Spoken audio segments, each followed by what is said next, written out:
মোহাম্মদপুরের এই বাসায় গ্যাস নেই প্রায় 10 দিন ধরে। বাধ্য হয়ে রাইস কুকারই ভরসা।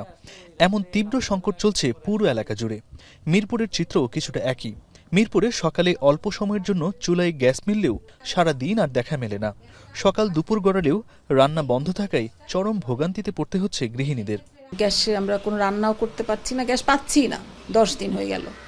এখন সেই ক্ষেত্রে কেউ কেউ চুলা কিনে ফেলেছেন ইন্ডাকশন, আমার মতো অনেকে রাইস কুকারে রান্না করছেন। এই এলাকায় আসলে গ্যাস অনেকদিন যাবতই নাই। বর্তমানে এখন একেবারেই গ্যাসটা আসতেছে না। খুব ভোরবেলা 4টা-5টা দিকে একটু আসে। বাসাবাড়ির পাশাপাশি ফিলিং স্টেশনগুলোতেও তৈরি হয়েছে যানবাহনের দীর্ঘ লাইন। ঘন্টার পর ঘন্টা দাঁড়িয়ে থেকেও মিলছে না পর্যাপ্ত গ্যাস। চাপ কম থাকায় পাম্পে কখনো কখনো গ্যাসের সরবরাহ বন্ধও রাখছেন। ফলে লাইন চলে যাচ্ছে মূল সড়কে।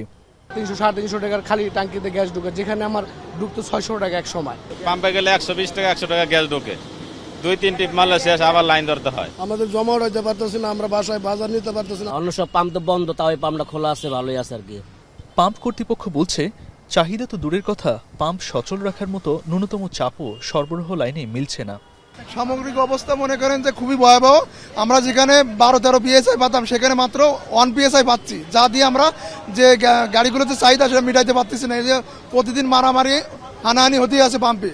এদিকে পেট্রোবাংলা জানিয়েছে, মহেশখালীর LNG টার্মিনালে যান্ত্রিক ত্রুটি দেখা দেওয়ায় জাতীয় গ্রিডে প্রতিদিন প্রায় 45 কোটি ঘনফুট গ্যাস সরবরাহ কমে গেছে।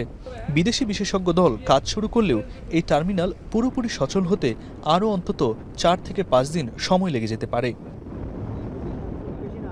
ইমদাদুল আজাদ, এখন, ঢাকা।